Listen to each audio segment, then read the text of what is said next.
actualizada, la más reciente de la Sociedad Americana de Cardiología, que es la clasificación que usted tiene que dominar a partir de estos momentos. Y vamos a ver entonces algunas puntualizaciones que van a enriquecer más el concepto que usted tiene sobre las diferentes familias. Vimos cada una de las familias muy bien, de bastante bien detallada, muy clarito, pero hay algunas puntualizaciones que van a enriquecer mucho más lo que hemos tratado en el manejo, la socialización del manejo de la hipertensión, tanto en el aspecto de el tratamiento no farmacológico como el tratamiento farmacológico en sí.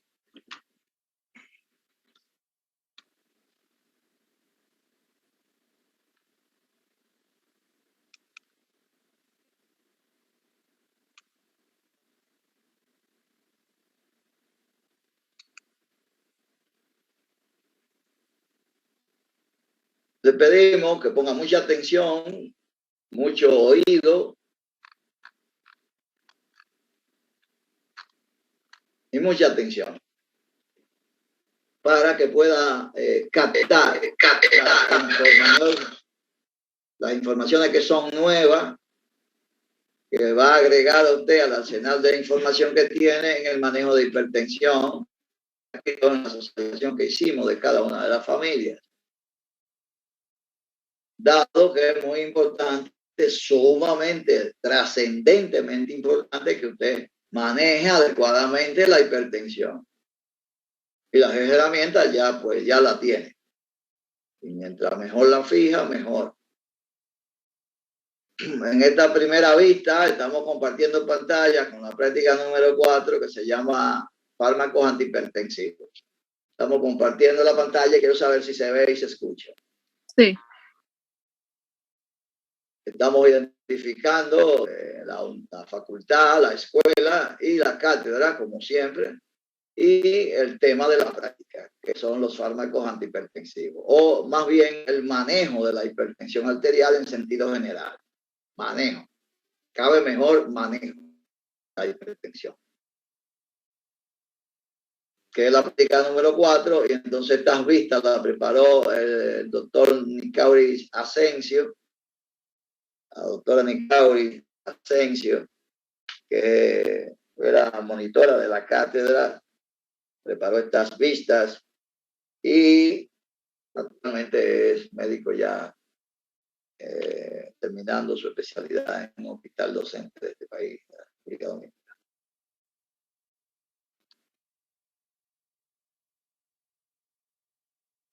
Seguimos insistiendo en que en una práctica, cualquiera que sea, de farmacología o de lo que sea, o en una actividad X, usted tiene que tener muy claro cuáles son los objetivos de esa actividad que va a desarrollar, no solamente de una práctica en particular, de un programa, de todo lo que usted va a hacer en su vida. Tiene que tener muy claro cuáles son sus objetivos, qué busca usted con desarrollar esa actividad.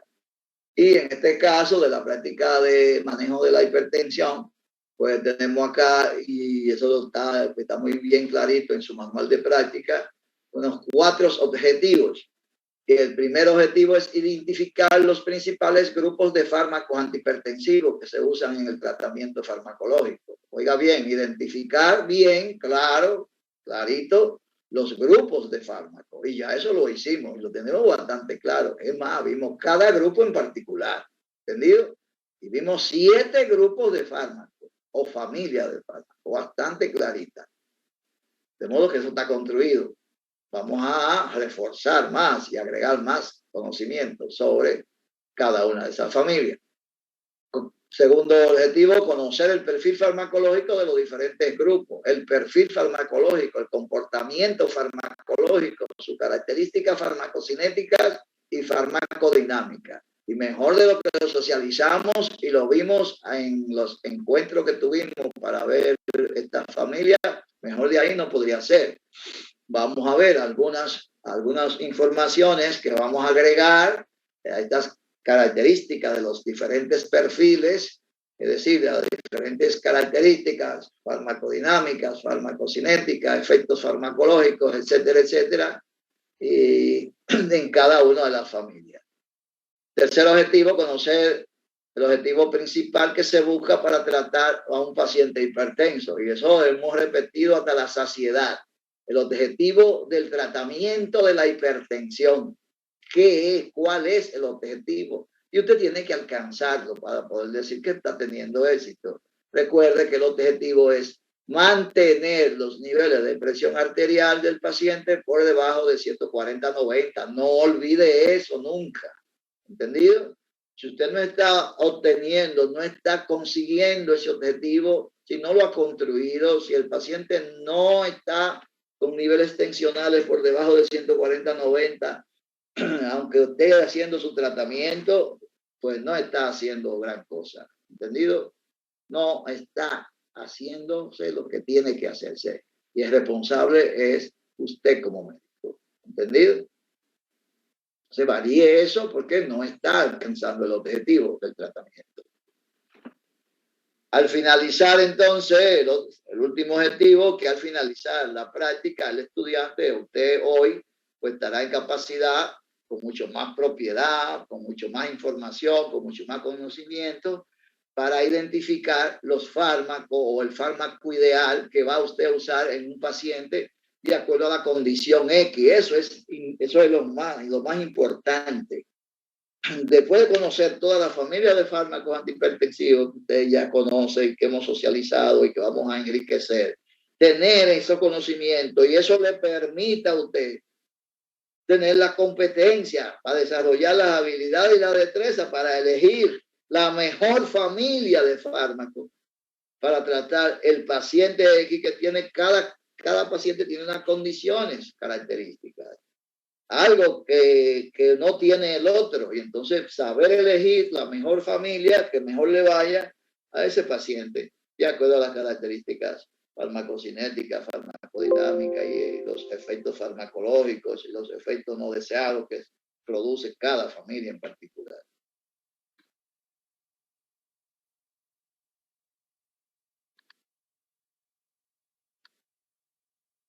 Recordar, y eso lo sabemos y lo requete sabemos, que la presión arterial es la fuerza con que la sangre choca, rebota en las paredes de los vasos sanguíneos. Así nos lo definieron en fisiología hace mucho tiempo, sigue siendo así y será así. Y entonces esa fuerza con que la sangre viaja en los vasos y choca en las paredes, esa fuerza está dada por dos variables, que son estas dos que están aquí, que ya conocemos bastante bien, el gasto cardíaco y la resistencia vascular periférica. De tal manera que se da esta ecuación siempre en el manejo de la hipertensión arterial. Presión arterial es igual a gasto cardíaco por resistencia vascular periférica. Eso es presión arterial, de ahí es que viene la presión arterial. Y si sube la presión arterial y el paciente se hace hipertenso, hemos repetido y repetido que se deberá entonces a aumento de esas variables de gasto cardíaco y o de resistencia vascular. Y que si es así, y así es, lo hemos visto clarito, entonces el tratamiento farmacológico de la hipertensión va dirigido a disminuir esas variables, porque esas son las que generan el aumento de la presión cuando el paciente está hipertenso. Ha subido el gasto y o ha subido la resistencia vascular. Y entonces el tratamiento será para disminuir de nuevo estas variables. Aquí tenemos un vaso sanguíneo en un tramo estrechado su ampliación del diámetro de la luz del vaso, entonces eso se llama vasoconstricción cuando el vaso disminuye la luz. Vasoconstricción, y la vasoconstricción genera siempre que aumento de resistencia vascular periférica.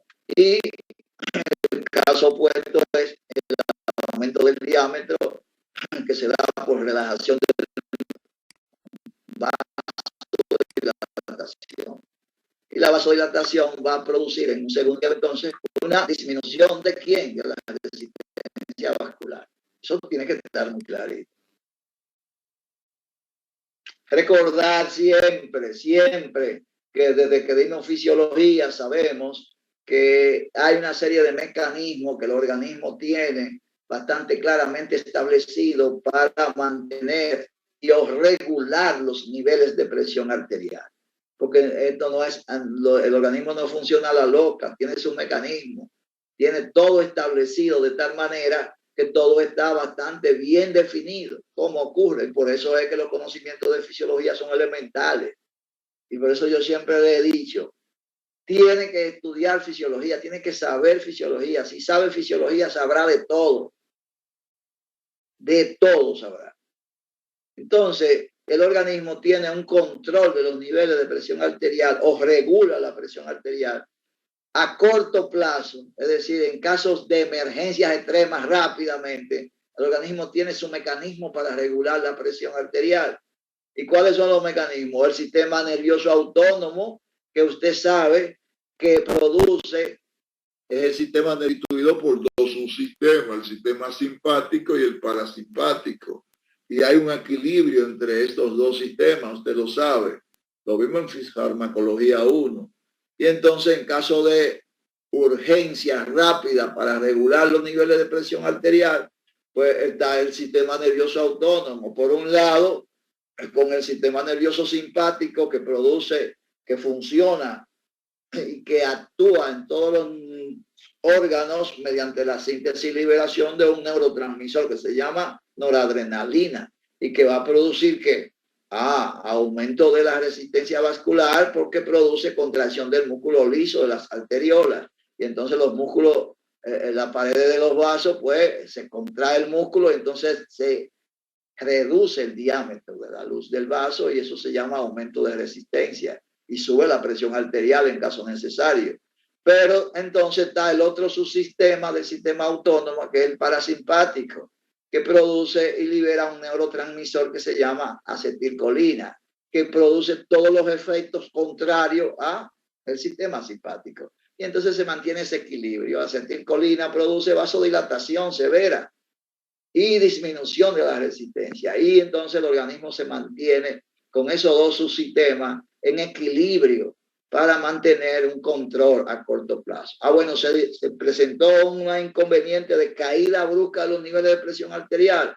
Por el organismo de una vez activa el sistema nervioso autónomo. Pero ¿a cuál subsistema es que va a recurrir? Al sistema simpático. Más noradrenalina liberándose, más vasoconstricción, aumento rápido de los niveles de presión arterial. ¿Entendido? Hay otro sistema que es el sistema vasoactivo, que está regulado por el sistema simpático también. Entre el sistema simpático y el parasimpático, que constituyen el sistema nervioso autónomo, es el que controla los niveles de presión arterial a corto plazo. ¿Entendido? A corto plazo, en caso de emergencias. Ahora, control de los niveles de presión arterial a largo plazo, entonces lo hace el riñón. Y eso pues lo hemos hablado mucho nosotros, desde farmacología 1 y farmacoterapéutica también. El riñón regulando los niveles de presión arterial a mediano y a largo plazo, mediante el sistema renina-angiotensina-aldosterona, que usted lo estudió muy bien en fisiología también, en fisiología 2. Recordar eso, los mecanismos reguladores de esa entidad que se llama presión arterial.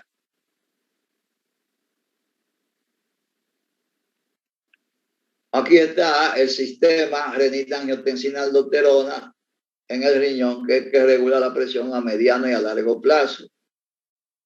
Y usted recuerda muy bien que cuando la presión arterial disminuye, por la razón que sea, y la razón es una disminución de las variables que generan la presión arterial, el gasto y o la resistencia vascular. Si hay disminución de la presión arterial, pues porque disminuyeron estas variables, ¿entendido? Entonces una disminución de la presión arterial del paciente, de una presión arterial normal, va a producir ¿qué? Bueno, lo primero que va a producir a nivel renal es que una disminución de la tasa de filtración glomerular, porque por menos sangre va a llegar al glomérulo, a la maraña de capilares, y entonces la tasa de filtración va a disminuir, como dice ahí en la flechita. Disminuye entonces, ¿qué cosa? El volumen de orina que se está eliminando ¿a dónde? En la nefrona, que es la unidad histológica y funcional. Y disminuye entonces también la concentración de sodio. Y cuando ese volumen de orina disminuido y la concentración aumentada,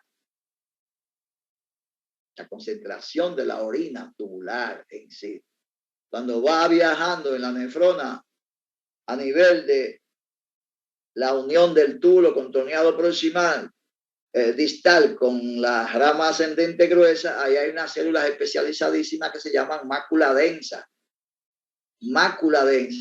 que regulan, están ahí para medir la concentración de la orina tubular cuando va viajando en la nefrona a ese nivel.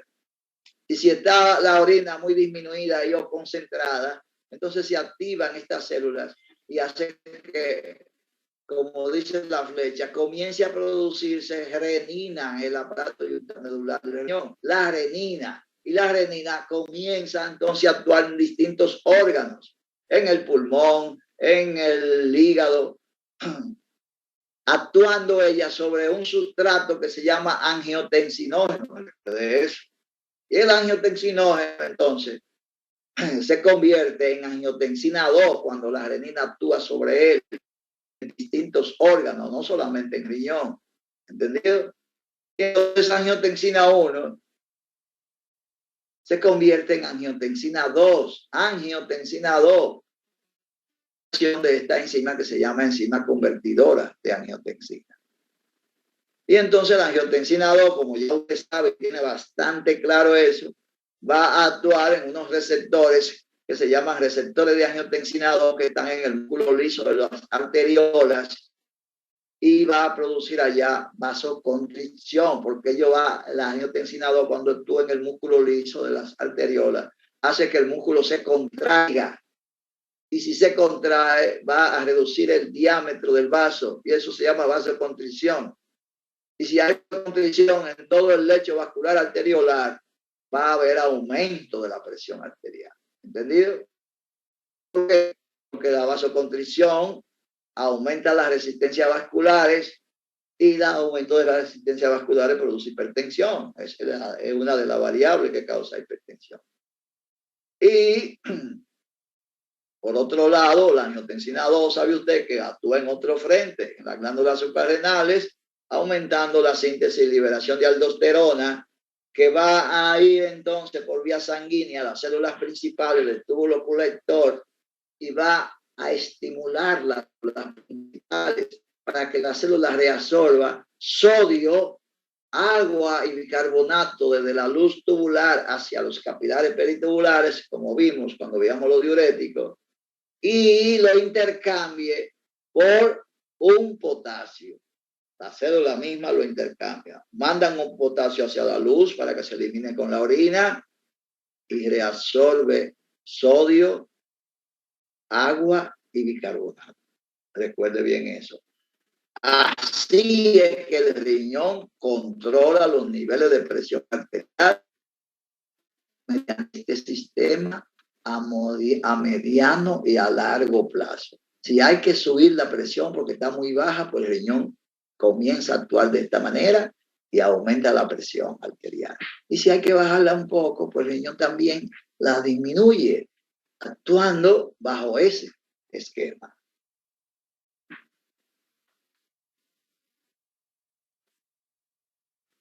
Entonces, la definición de hipertensión, recordamos que es el aumento sostenido de los niveles de presión arterial por encima o igual a 140-90 milímetros de mercurio. No se olvide de esa definición de hipertensión. La clasificación etiológica de la hipertensión arterial primaria, que representa el 90-95% de los casos de hipertensión en el mundo, que no tiene una causa etiológica determinada, sino una cantidad de factores y que esos factores pueden modificarse. Y la modificación de estos factores genera hipertensión arterial esencial o primaria Entonces, en eso es que consiste el tratamiento no farmacológico de la hipertensión. Trabajar esos factores que predisponen a hipertensión arterial esencial o primaria. Y en segundo lugar, la hipertensión arterial secundaria, que representa el 5 a 10% de los casos de hipertensión en el mundo. Y que en la República Dominicana, dijimos, la causa más frecuente de este tipo de hipertensión son las enfermedades renales, las enfermedades del riñón, como causa de hipertensión arterial secundaria.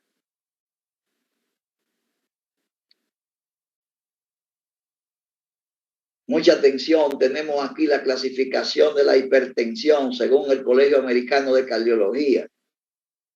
Es la última clasificación de hipertensión que tenemos vigente. ¿Entendido? Y entonces esta clasificación derribó la clasificación que teníamos de antaño, que clasificaba la hipertensión en hipertensión arterial leve, moderada y severa. Y entonces el Colegio Americano de Cardiología clasifica la hipertensión, y es la clasificación actual, en prehipertensión, prehipertensión, hipertensión arterial en estadio 1 e hipertensión arterial en estadio 2. 3 tipos de hipertensión. Y eso es clasificación del Colegio Americano de Cardiología actualizada, la última clasificación que han hecho, de acuerdo a los niveles tensionales del paciente, a los niveles que cuando usted toma la presión tenga el paciente.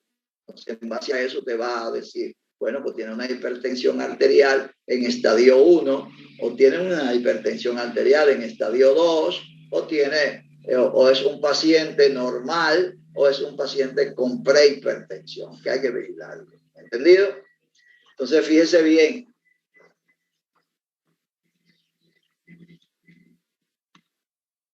La clasificación de la hipertensión según los niveles de presión arterial sistólica, presión arterial sistólica, presión arterial diastólica, y entonces los estilos de vida y la terapia en cada caso en particular. Fíjese bien, bastante ilustrado el cuadro, lo tienen ahí en el PDF que está en la guía de estudio. Ya seguro muchos lo conocen, esa clasificación, y tienen bastante claro cuáles son los niveles de presión arterial en cada caso. Pero vamos a repasarlos acá, porque eso no lo vimos en... Está el paciente normal, que no tiene ningún problema de hipertensión. Un paciente que tiene presiones arteriales sistólicas menores de 120 milímetros de mercurio. ¿Entendido? Y presiones arteriales diastólicas menores de 80 milímetros de mercurio. ¿Qué hay que hacer con ese paciente? ¿Hay que darle tratamiento? No, no hay que darle tratamiento. No está indicado ningún tratamiento. Seguirlo estimulando para que los estilos de vida sigan siendo saludables y felicitarlo. Ese es el tratamiento. ¿Entendido? Está el paciente con prehipertensión, es decir, que está en la puerta de entrada a hipertensión, pero todavía no es hipertenso, pero está ahí que con un rebaloncito va a entrar a la población de hipertenso mundial y específicamente de la República Dominicana, que es bastante alta, como usted recuerda, 35 a 40% de la población dominicana hipertensa y la gran mayoría sin tratamiento. Recuerde siempre eso. Y recuerde también que la hipertensión arterial maltratada o no tratada es la que va a generar la enfermedad, la insuficiencia cardíaca, que es la segunda enfermedad cardiovascular más frecuente. Entonces, la prehipertensión, el paciente que lo diagnosticamos como prehipertenso, es un paciente que tiene presiones arteriales sistólicas entre 120 y 139. 120 y 139 milímetros de mercurio. Presiones sistólicas están entre 120 y en 339.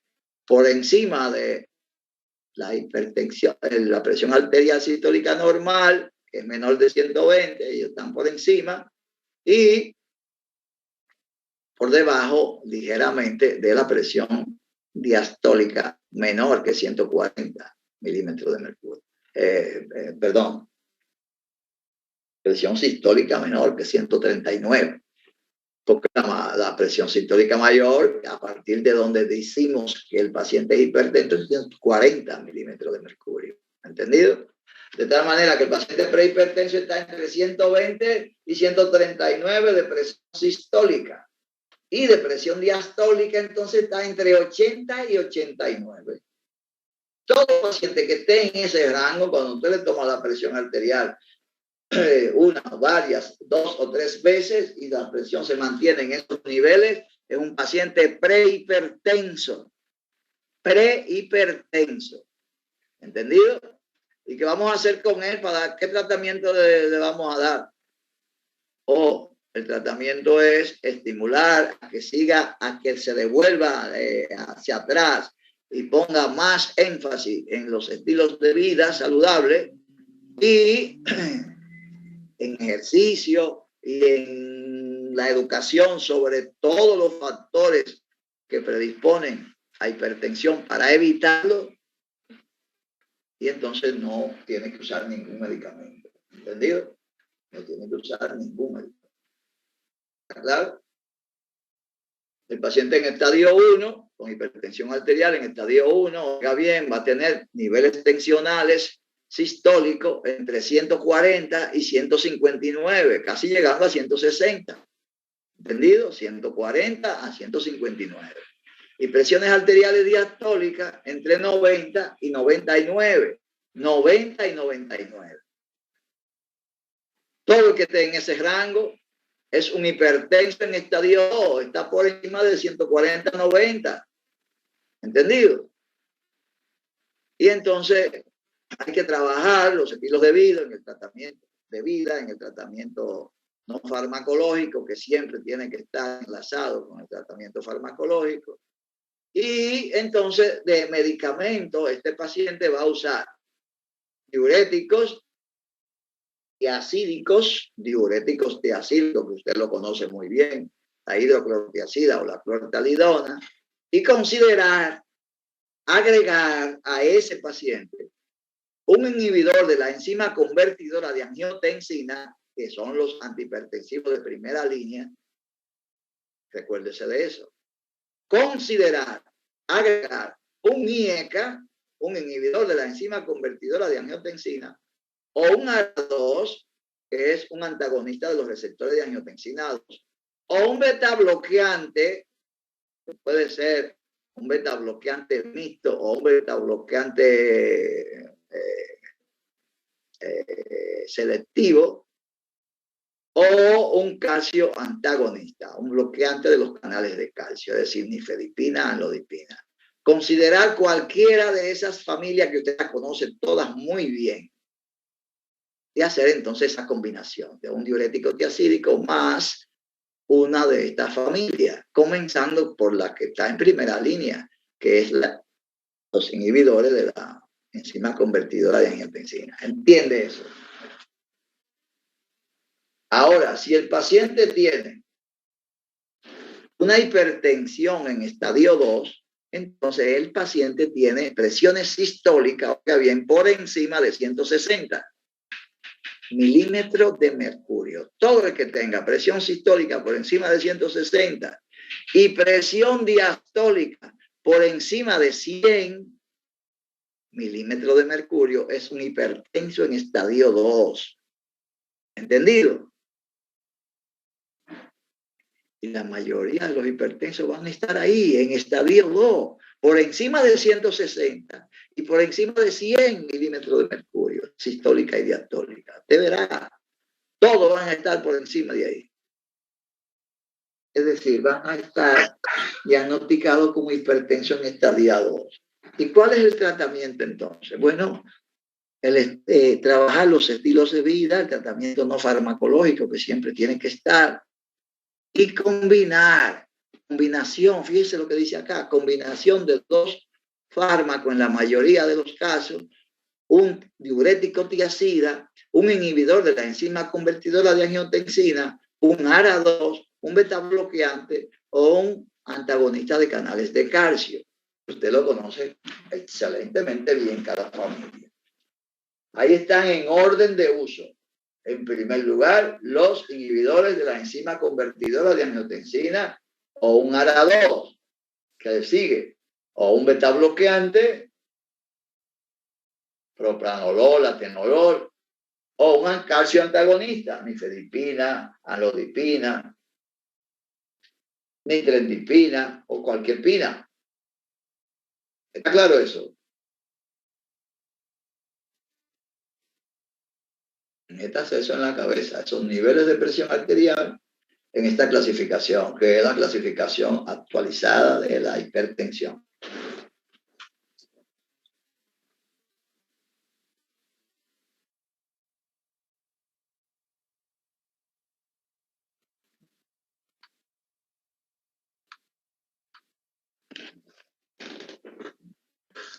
Según el Colegio Americano de Cardiología, según las creencias y los puntos de vista del Colegio Americano de Cardiología,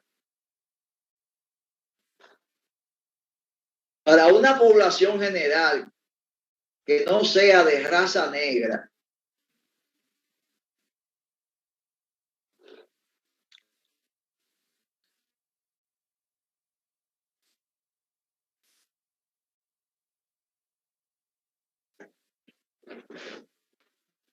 se recomienda para una hipertensión arterial en estadio 2,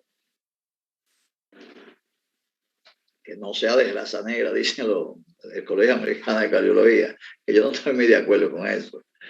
Un diurético tiazídico, un antagonista de canales de calcio, nifedipina, amlodipina, en segundo orden, combinados, o un inhibidor de la enzima convertidora de angiotensina, o un antagonista de los receptores de angiotensina 2 o ARA2.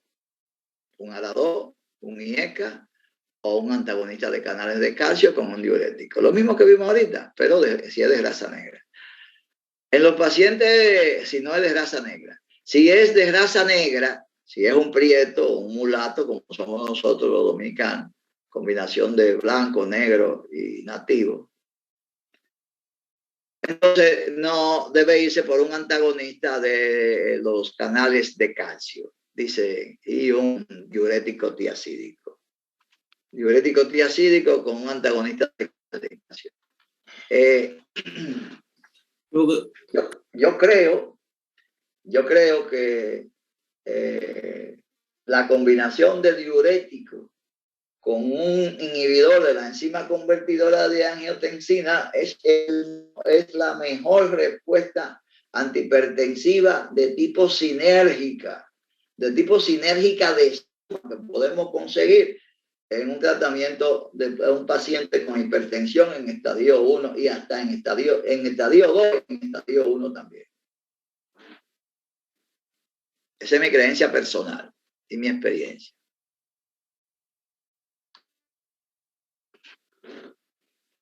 Tanto en estadio 2 como en estadio 1. Lo único que va a variar es la dosis.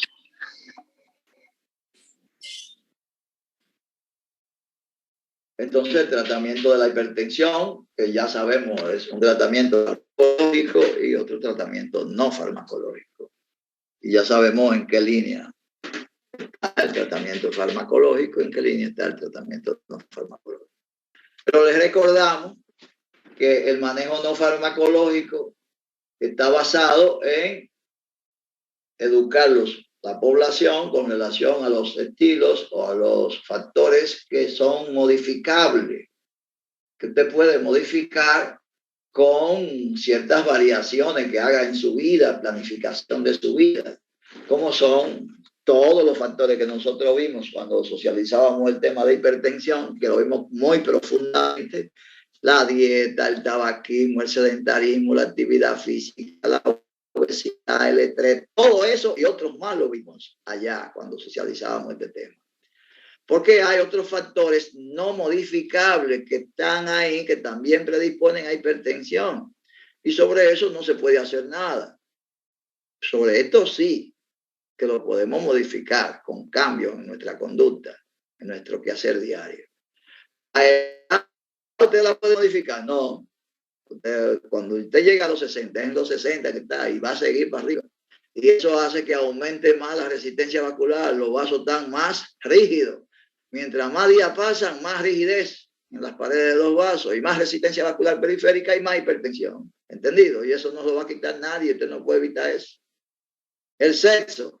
Bueno, para algunos pacientes, por el asunto del fenotipo definido por las hormonas, pues van a tener hipertensión y otros, y el sexo, frente al sexo, va a variar eso en el sexo masculino y en el sexo femenino.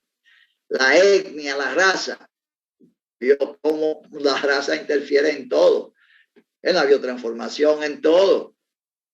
Los antecedentes familiares, todo el que tiene familia de cardiópata, hipertenso, pues generalmente va para allá también, porque genéticamente eso está determinado. Y la genética, pues es responsable de los antecedentes que puedan haber favorables para una enfermedad u otra. De tal manera que sobre esos factores usted no puede hacer nada. Bueno, saber que están ahí y entonces tratar de vigilarlo de cerca. ¿Está claro? Sobre esto sí, y otros más que nosotros vimos allá cuando socializábamos. Recuérdese que el manejo farmacológico de la hipertensión está dirigido, no olvide nunca eso, a disminuir estas variables que son las que generan la hipertensión, gasto cardíaco y resistencia vascular periférica.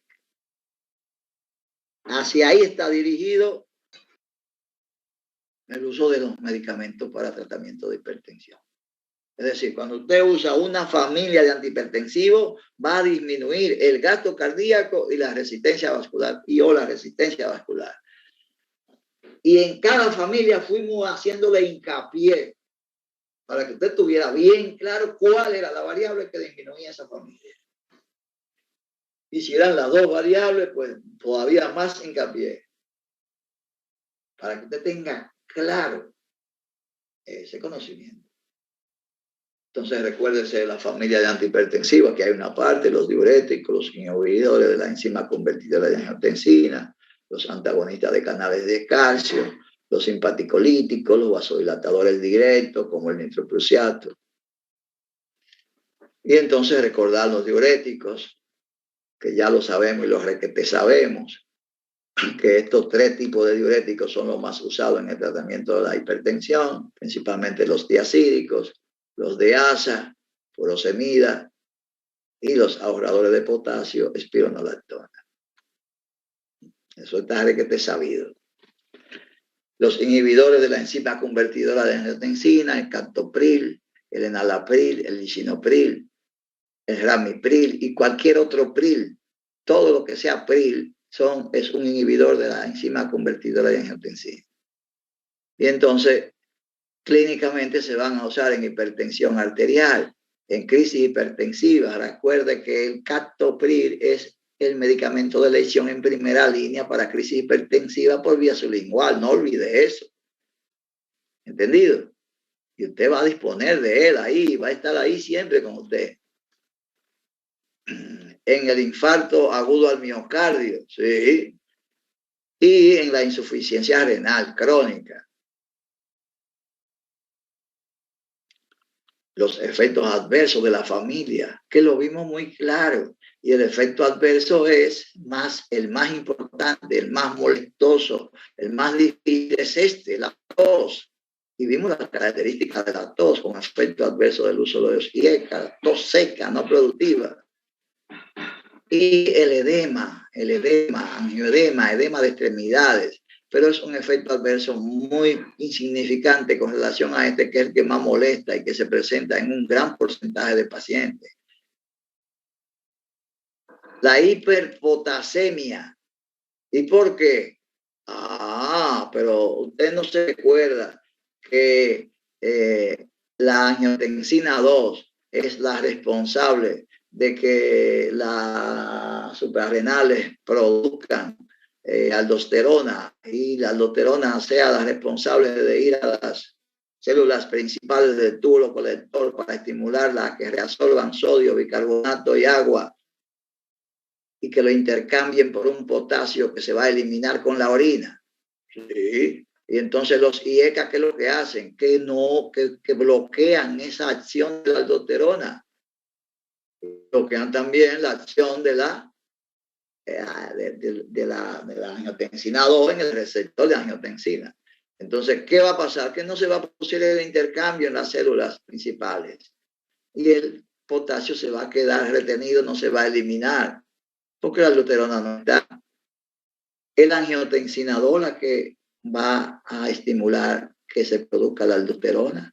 Y si la angiotensina 2 no se está produciendo porque se inhibió la enzima convertidora, bueno, pues sencillamente no hay reabsorción de agua y sodio, y no hay aumento del gasto y del volumen de líquido intracelular. ¿Entiendes? Entonces eso genera hiperpotasemia. Hay que vigilar los niveles de potasio en un paciente que usa inhibidores de la enzima convertidora de angiotensina. Y eso puede dar lugar a insuficiencia renal aguda también, por la misma deshidratación. Y el potencial fetogénico que tienen. Es decir, tenemos muy claro que esta familia y los ARA2 están contraindicados durante el embarazo porque son teratógenos. Eso es lo que quiere decir potencial patogénico.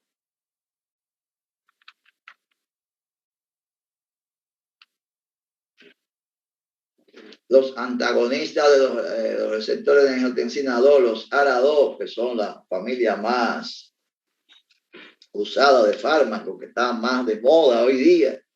Recuérdese que hay algunas propiedades de ellos que no se conocen bien, pero recuerde que están indicados en hipertensión, en todos los tipos de hipertensión, y en nefropatía diabética también, en insuficiencia cardíaca, igual que los anteriores.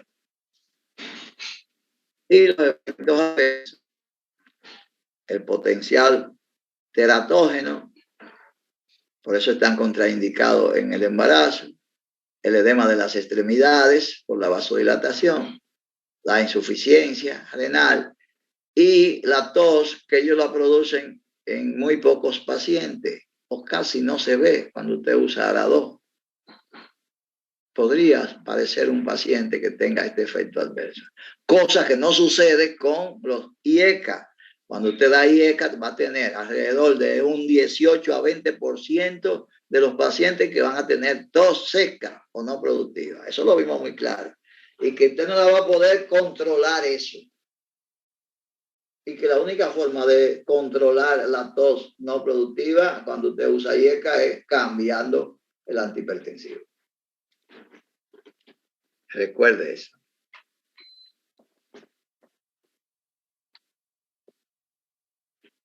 Hay otros antihipertensivos que nosotros no lo vimos en las familias que vimos, que son los inhibidores de la renina.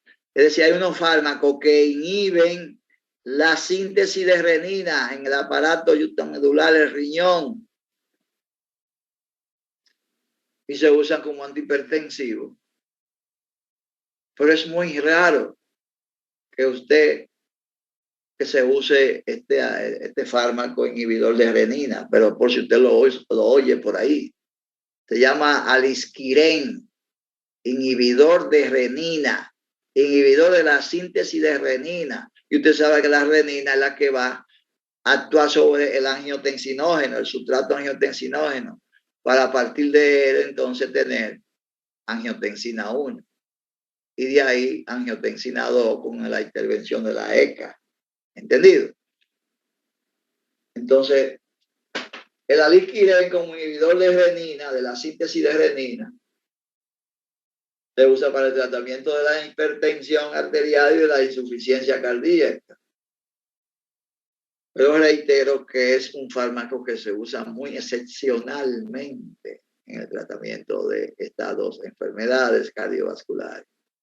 Y los efectos adversos son hipotensión, hiperpotasemia, y porque se va a caer todo lo que es regulación del riñón, ¿entendido? Disminuyendo que el gasto cardíaco y disminuyendo la resistencia vascular por los dos mecanismos de acción que tiene el sistema renina-angiotensina-aldosterona. Usted está anulando ese sistema. Lo único que lo está anulando un poco más hacia atrás, no con la enzima convertidora, cuando usted la inhibe con los IECA. No, lo está inhibiendo allá, en la renina, para que ella no se produzca y no actúe sobre la angiotensina, deteniendo todo el proceso mediante el cual el riñón regula la presión, que es el sistema renina-angiotensina-aldosterona.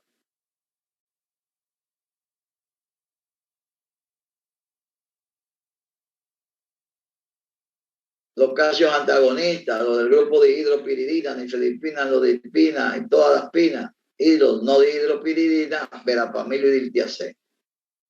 Tratamiento de hipertensión sistólica, de hipertensión arterial, sistólica y diastólica, tratamiento de angina, tratamiento de infarto, tratamiento de las arritmias cardíacas, todo eso. Pero lo estamos viendo aquí como antihipertensivo, como tratamiento de la hipertensión. Los efectos adversos de ello, la hipotensión postural, recuérdese, porque son vasodilatadores, principalmente los del grupo de hidrapiridina, taquicardia, edema de miembros inferiores, que lo describimos muy bien por aquello de dilatación del cabo arterial capilar sin dilatarse el cabo venoso, y el remanso de sangre que hace que salga plasma al intersticio y se produzca el edema. Y la cefalea ligera y la tupición nasal que no está ahí, que son propios ¿de qué? De la vasodilatación, lógico. Los betabloqueantes, los que son no selectivos, es decir, que van a bloquear los receptores beta 1 y beta 2 al mismo tiempo de manera simultánea. Propranolol, el papaupa, el primero que se descubrió y se usó en el año 1958. Pero también hay otros como el sotalol, nadolol, timolol, pero el que usted va a tener en atención primaria y acceso a él en todas partes, el propranolol, y de bajo costo, si es genérico, porque si es de marca, será de un alto costo. Y los beta 1, los bloqueadores selectivos, beta bloqueantes selectivos a nivel del receptor beta 1, que es el receptor que está en el corazón y en el sistema de conducción. Y el principal es el atenolol. Recuérdese, lo vimos bastante claro. Pero hay otros como el esmolol, acetabulol, nebivolol, pero casi no se usan, no se conocen, el acceso a ellos es restringidísimo, no están en atención primaria, solamente va a estar este y este de cada grupo, ¿entendido? Y los bloqueantes alfa y beta o mixto, que son el bucindolol, que eso casi no se conoce, el acceso a bucindolol es muy, muy difícil, pero sí fácilmente accesible, carvedilol y la betalol, que fue los dos ejemplos que vimos de este grupo, y sus características farmacocinéticas, farmacodinámicas y sus efectos, y sus contraindicaciones de todos los betabloqueantes, clarito esas contraindicaciones en asma, en bloqueo cardíaco, en diabetes mellitus, no olvide eso nunca.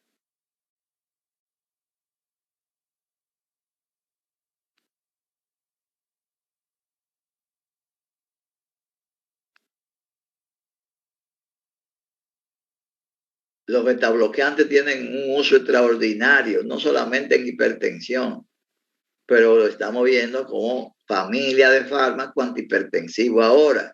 Pero oiga, ¿para qué más sirven? Sirven para tratamiento de glaucoma de ángulo abierto, para tratamiento de hipertiroidismo, para profilaxis de migraña, para angina de pecho, para arritmia. Sí, todo eso es verdad. Y lo veremos cuando veamos cada una de esas enfermedades.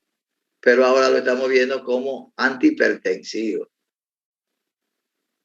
Efectos adversos, hipotensión arterial, empeoramiento de cuadros respiratorios, de ahí su contraindicación en pacientes diabéticos y retraso de la recuperación del paciente con hipoglucemia. ¿Por qué? Porque los beta bloqueantes tienen un problema de interferir con la acción de la glucosa a nivel periférico en las células, ahí en la membrana celular. No se utiliza bien, no puede utilizarse bien la glucosa ahí a nivel de las células en la membrana celular. Y de ahí entonces que ellos no deban usarse en diabéticos, porque entonces usted lo que va a estar propiciando es que los niveles de glucosa aumenten más en el espacio intracelular.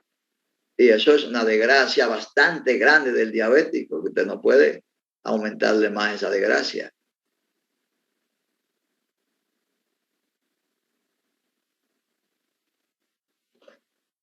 La familia de los simpaticolíticos de acción central. Ahí está listado, lo dictó el doctor, la doctora, la alfa-metildopa, que es la que usamos, la que usted va a tener accesible, clonidina y guanabens, eso ya no existe, es muy difícil encontrarlo, entendido como antihipertensivo de acción central. Se usaron en el pasado mucho, pero ya no. Se ha quedado alfa-metildopa en hipertensión arterial y en hipertensión que curse con en embarazo. Usted puede usar alfa-metildopa para tratar hipertensión arterial en un paciente hipertenso. Va a tener el mismo efecto, pero tiene un efecto preponderantemente bueno y sin muchos efectos adversos en la paciente que tiene hipertensión arterial y embarazo al mismo tiempo. Y en crisis hipertensiva. ¿Por qué? Porque en algunos países la metildopa viene en ampolla para uso parenteral en crisis hipertensiva. Nosotros no la tenemos aquí en ampolla o es muy difícil conseguirla. Lo que sí tenemos es captopril en diferentes concentraciones y lo vimos claro. Y es el fármaco de elección en primera línea para crisis hipertensiva, no olviden.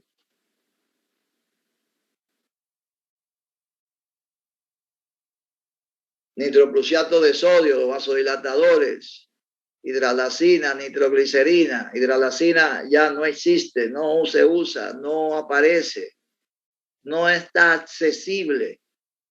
Nitroglicerina, sí, lo usamos mucho para tratamiento de angina de pecho. Es un vasodilatador, sí, es un vasodilatador, lo veremos, pero no lo usamos como tratamiento de hipertensión, sino para angina de pecho, y la vamos a ver, la angina, ya pronto. La que sí usamos para tratamiento de hipertensión y específicamente de crisis hipertensiva es el nitroprusiato de sodio. Y usted escuchó bastante claro todas las condicionantes para el uso del nitroprusiato. No lo olvide. Usted no puede usar nitroprusiato de que hay en emergencia en una camilla, no. Y en una sala, no. Tiene que estar en cuidado intensivo el paciente, monitorizado, y administrar nitroprusiato en microdosis, usando una bomba de infusión, rígidamente vigilando las funciones vitales del paciente.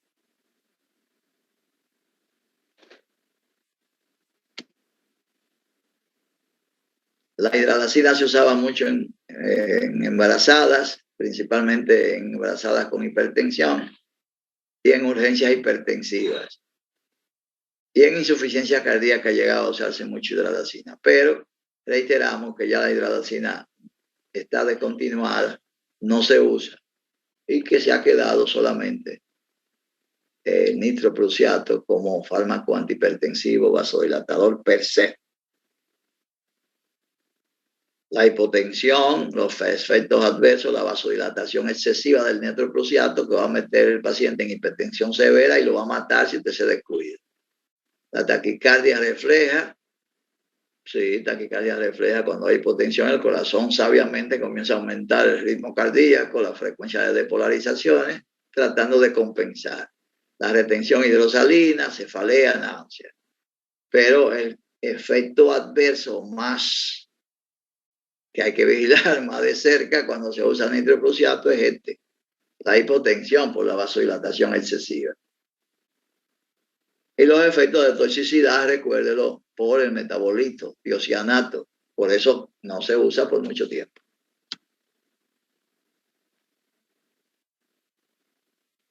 Entonces, tiene usted que tener muy claro esta parte ahora, que tampoco lo vimos en la teoría, ya no lo socializamos. Mire, en crisis hipertensiva hay dos variables, dos variantes. Lo que se llama urgencia hipertensiva y lo que se llama emergencia hipertensiva. Y usted tiene que saber muy claro qué es una cosa y qué es otra cosa. Y aquí lo define muy bien. La urgencia hipertensiva es un paciente hipertenso que llega a emergencia con cifras tensionales elevadas, pero es un paciente asintomático, porque en la mayoría de los pacientes la hipertensión arterial no produce ningún síntoma. Y por eso la mayoría de los pacientes hipertensos no van al médico. Y a veces usted va a diagnosticar con mucha frecuencia hipertensión en pacientes que van y usted por cualquier otra cosa y usted cuando está evaluando le toma la presión y entonces encuentra que son hipertensos. Porque la mayoría de los pacientes hipertensos no presentan síntomas. Algunos sí, otros no. La gran mayoría no tiene síntomas.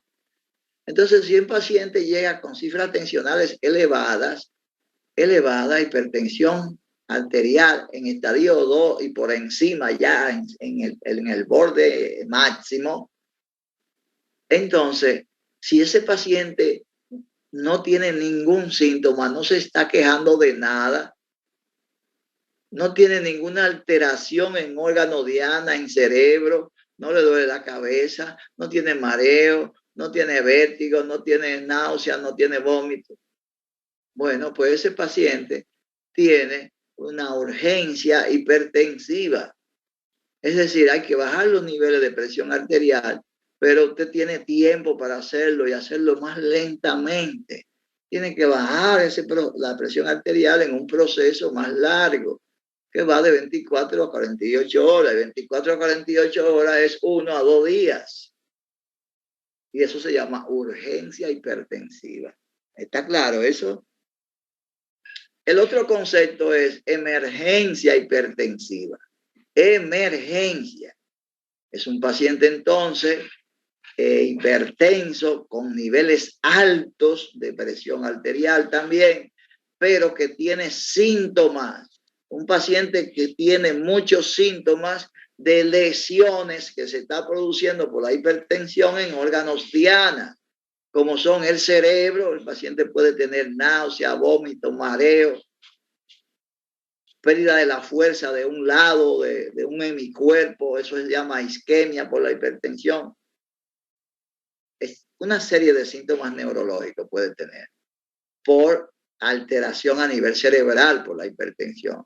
En el pulmón, tener dificultad respiratoria, tener extravasación de plasma hacia el intersticio de los bronquios y de los alvéolos, y el paciente está camino a un edema agudo de pulmón. En el corazón, tener taquicardia, tener aumento de la frecuencia, tener arritmias cardíacas provocadas por la hipertensión. Entonces, ese paciente que tiene tantos síntomas o síntomas que no es como aquel otro paciente que no se sentía nada, que ni si sabía que era hipertenso.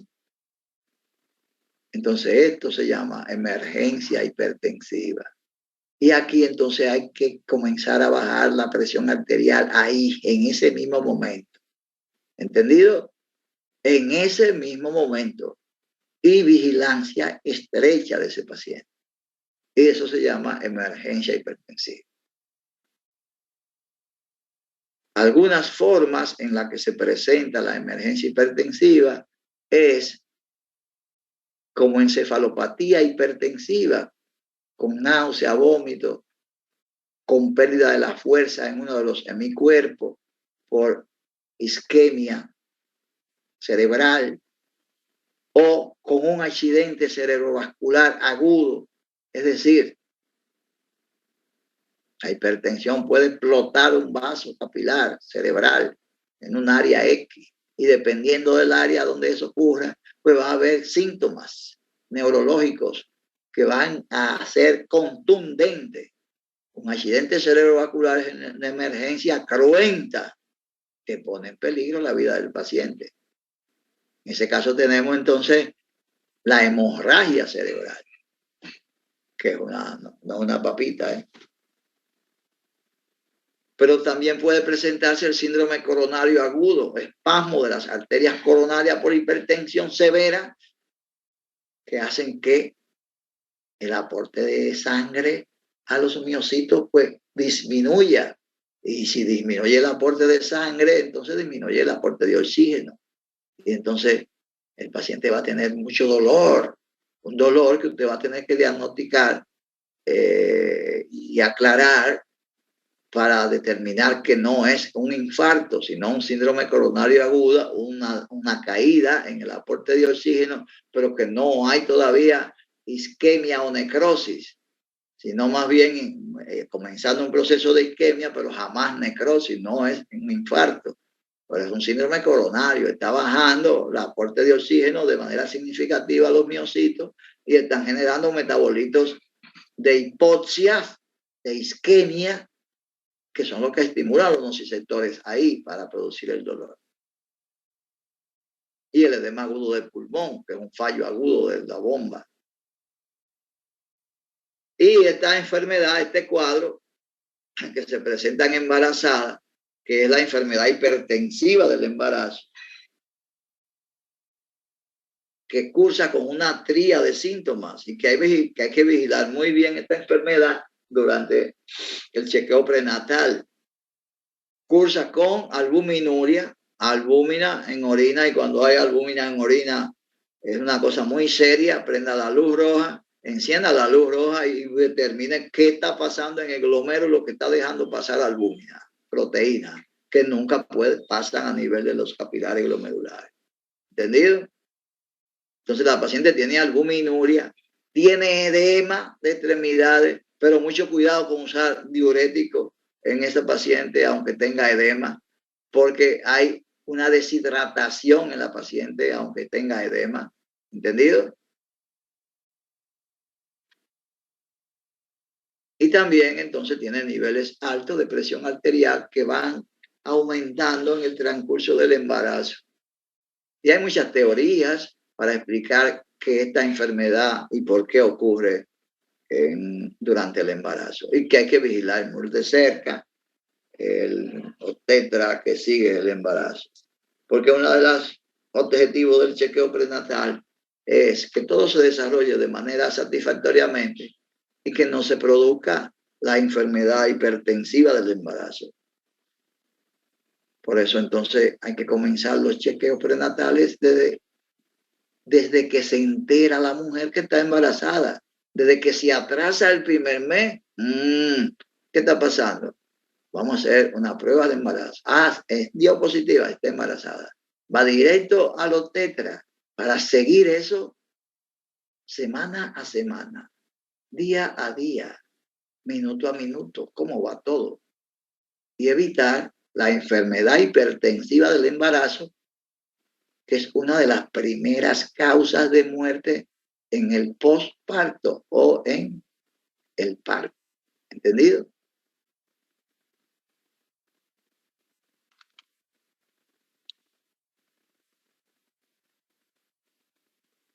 Entonces, en hipertensión y embarazo, hipertensión crónica, hipertensión gestacional, donde está la eclampsia o enfermedad hipertensiva del embarazo, y la hipertensión en embarazada. Recordar que en la hipertensión gestacional o en la hipertensión y embarazo, el fármaco antihipertensivo en primera línea para tratar esta paciente, recordámosle otra vez, recordamos de nuevo que es la alfa-metildopa en dosis de 0.5 a 2 gramos en 24 horas, en 2 a 3 tomas. Y yo le digo que es en 3 tomas, no en 2. Recuérdese que la vida media de ella es 8 horas de alfa-metildopa. Entonces en 3 tomas, no en 2 tomas. Y recuérdese que está disponible en tableta comprimida de 250 y de 500 miligramos.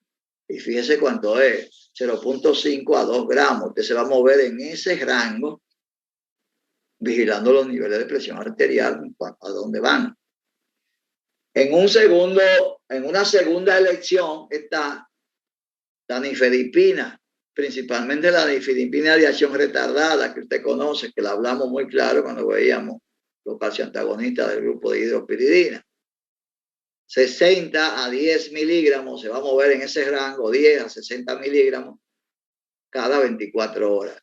Recuérdese que esta nifedipina de acción retardada viene en un vehículo que dificulta, que enlentece la liberación, y por eso ese efecto tan largo de ella, 24 horas. Y en tercera línea de uso, en este caso de hipertensión y embarazo, entonces la betalol. La betalol oral como calcioantagonista, como betabloqueantes mixtos, o la betalol endovenosa si hay una crisis hipertensiva. ¿Entendido?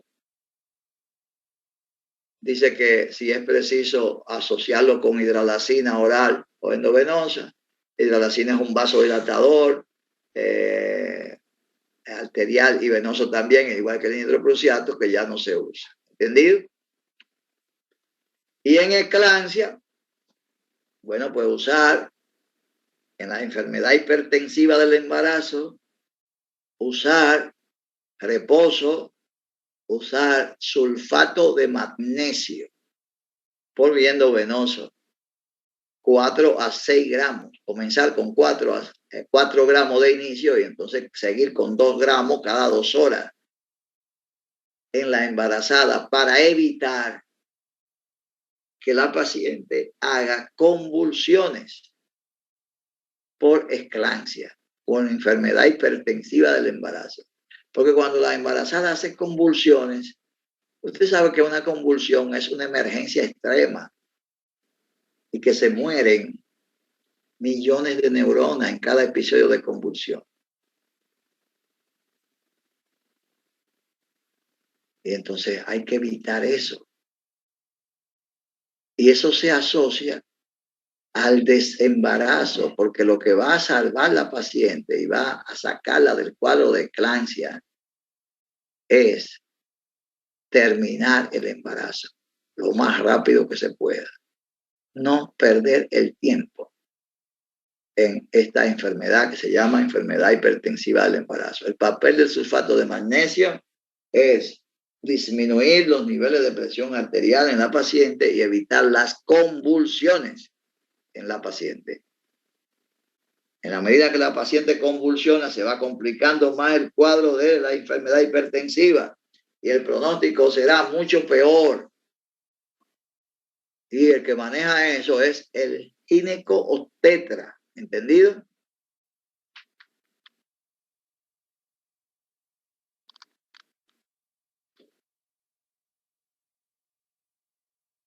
Terminamos con esa socialización que hemos hecho de hipertensión. Ojalá que los criterios, los conceptos que no habíamos tratado y que usted ha escuchado ahora, pues enriquezcan más, como dijimos al inicio, su conocimiento sobre el manejo de hipertensión.